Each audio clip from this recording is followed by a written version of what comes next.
तान्या ने राघव को guest room में सोने के लिए कह दिया। राघव को गेस्ट रूम में जाते देख उसकी सास ने उसे ताना मारा, जिसका जवाब देते हुए राघव ने भी उन्हें वापस कुछ कह दिया था और फिर गेस्ट रूम में चला गया था। उसके जाने के बाद सीरा और गुस्से में आ गई थी।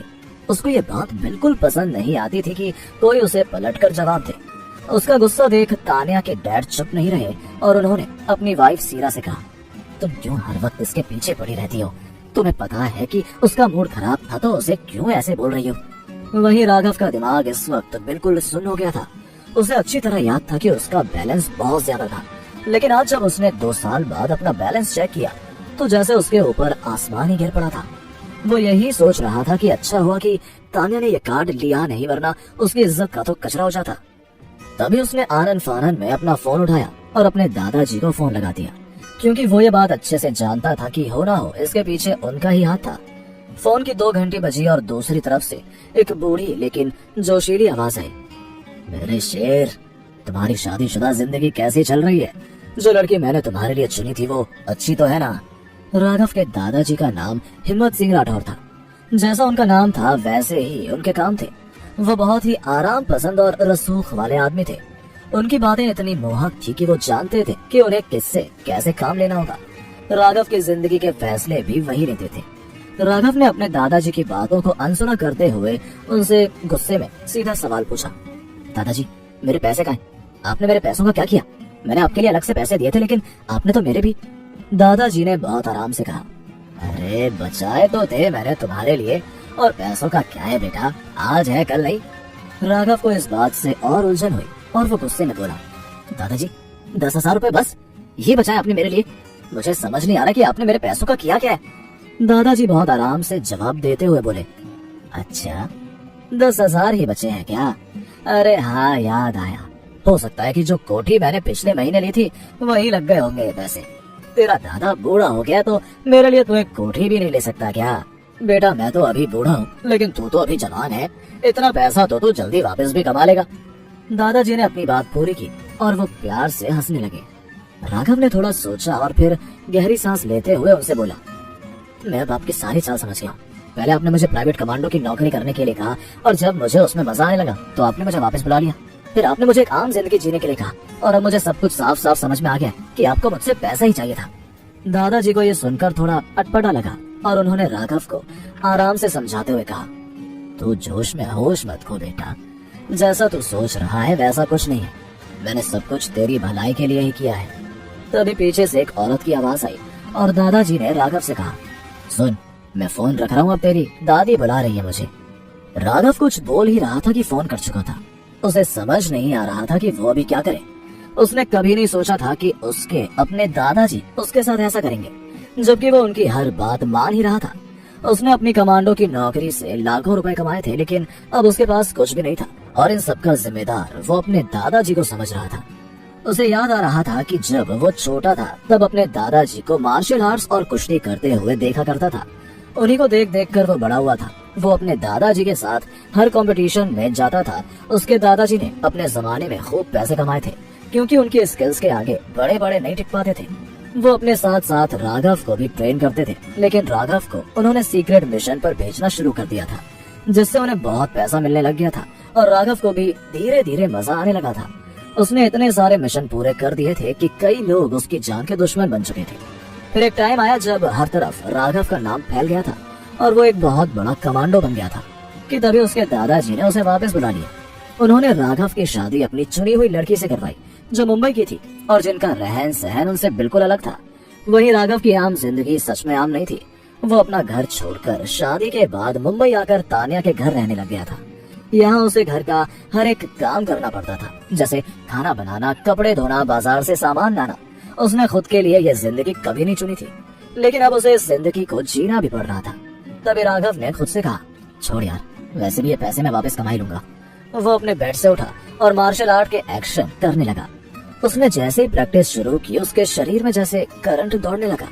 वो बहुत ज्यादा स्ट्रॉन्ग महसूस करने लग गया था। उस रात राघव को बहुत अच्छी नींद आई थी। दूसरी सुबह राघव की आंख सुबह 6 बजे खुल गई थी और उसने गेस्ट रूम की खिड़की से बाहर देखा। उसके चेहरे पर ठंडी हवा आने लगी, जिससे उसे बहुत फ्रेश फील होने लगा। यूं तो राघव अमूमन चुप ही रहता था, लेकिन आज उसके चेहरे पर अलग ही सुकून था। वो जल्दी से कमरे से बाहर आया और किचन में जाकर सबके लिए ब्रेकफास्ट बनाने लगा।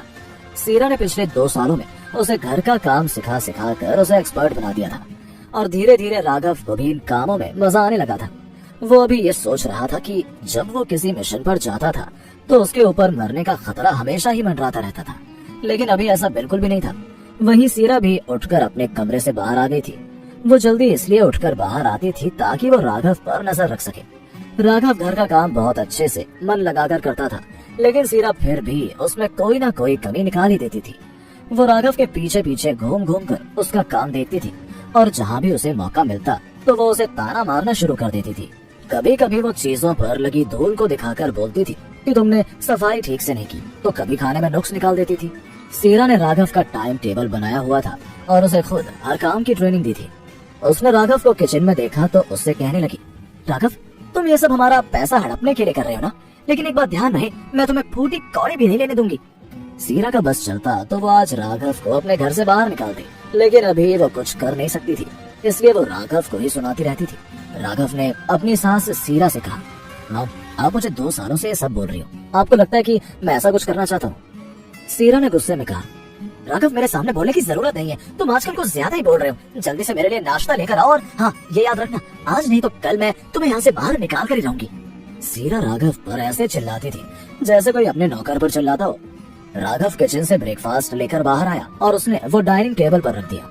सीरा ने फिर से राघव को देखते हुए कहा, मेरे सामने आगे से सोच समझ कर बोलना, और जितनी तेज तुम्हारी जुबान चलती है ना, उतने ही तेज अपने हाथ भी चलाया करो। उसी वक्त तानिया भी अपने कमरे से बाहर आकर डाइनिंग टेबल पर बैठ गई थी। तानिया अभी भी नींद में ही थी और उसने उबासी लेते हुए अपनी मॉम से कहा, मॉम आप क्यों हर वक्त राघव को कुछ भी बोलती रहती हो? वो हर काम आपके हिसाब से करता है, फिर भी आप उसी को कुछ न कुछ बोलती रहती हो। तानिया कल रात जो भी हुआ था उससे बहुत परेशान थी, उस वजह से वो सो भी नहीं पाई थी और उसकी आंखों में अभी भी नींद भरी हुई थी। वो जैसे ही अपने कमरे से बाहर आई और उसने फिर से ये सब देखा तो उसे रहा नहीं गया और उसने अपनी मॉम को समझाने की कोशिश की। तानिया की मॉम सीरा ने उससे कहा, तानिया तुम बहुत भोली हो, तुम्हें क्या लगता है राघव घर के काम क्यों करता है? इसकी नजर सिर्फ और सिर्फ तुम्हारे पैसों पर है, पता नहीं इस भूत में तुम्हें क्या दिखता है। तानिया को अभी किसी बहस में नहीं पड़ना था, इसलिए उसने अपनी मॉम से कहा, मॉम राघव को मैंने चुना था, अगर आप उसकी इंसल्ट करोगी तो इसका मतलब ये होगा कि आप मेरी इंसल्ट कर रही हो। सीरा अपनी बेटी का जवाब सुनकर बिल्कुल सन्न रह गई थी। वो कभी नहीं चाहती थी उनकी होनहार बेटी इस नाकारा दामाद के साथ रहे। उन्होंने अपनी बेटी तानिया को समझाते हुए कहा, ठीक है बेटा मैं कुछ नहीं कहूंगी, लेकिन बस मेरी इतनी बात मान ले, जितना जल्दी हो सके तो इस आदमी को डिवोर्स दे दे। जब सीरा अपनी बेटी तानिया को ये सब समझा रही थी, उसके हस्बैंड पीटर वहाँ आए और उन्होंने अपनी वाइफ से कहा, क्या बात है सीरा, बहुत अच्छा ज्ञान दे रही हो अपनी बेटी को। आखिर किस तरह की माँ हो तुम जो अपनी बेटी का घर तोड़ने पर तुली हुई हो? मुझे तो राघव में कोई कमी नहीं दिखती है, बहुत ईमानदार और अच्छा लड़का है। तुम चाहती थी कि तुम्हारी लड़की की शादी किसी अमीर रईसजादे से हो जाती और वो हमेशा उससे झूठ बोलकर उसे दुख देता, पैसा बर्बाद करता। पीटर अपनी वाइफ की बातों से बहुत अपसेट हो गए थे। तभी सीरा गुस्से में खड़ी हुई और अपने हस्बैंड से बोली, जैसे मैंने अंधी होकर तुम जैसे आदमी से शादी की और आज भी रो रही हो, वही हाल तुम अपनी लड़की का भी करना चाहते हो? हाँ मॉम, तानिया ने अपनी माँ को रोकने के लिए कहा। तानिया की माँ ने कहा, ठीक है मैं अब कुछ नहीं बोलूंगी, घर देखो और फिर मौन रख कर लो, दोनों बाप बेटी एक जैसे हो। सीरा गुस्से में अपने कमरे में चली गई और पीटर टीवी देखने लगे। तभी तानिया ने राघव से कहा, तुम मेरा एक जरूरी काम करोगे? ऐसा पहली बार था कि तानिया ने खुद राघव से कुछ कहा था। क्या राघव अपनी शादी निभा पाएगा? आखिर दादाजी ने राघव के साथ क्या एग्रीमेंट किया था? क्या सीरा कभी राघव को पसंद कर पाएगी? क्या राघव और तानिया के बीच की दूरियां कभी खत्म होंगी? आगे क्या मोड़ लेगी ये कहानी और इन सभी की लाइफ में आगे क्या होने वाला है? क्या होंगे इन सभी सवालों के जवाब? कमेंट बॉक्स में जरूर बताइएगा और आगे की कहानी जानने के लिए सुनते रहें राघव बन गया जेंटलमैन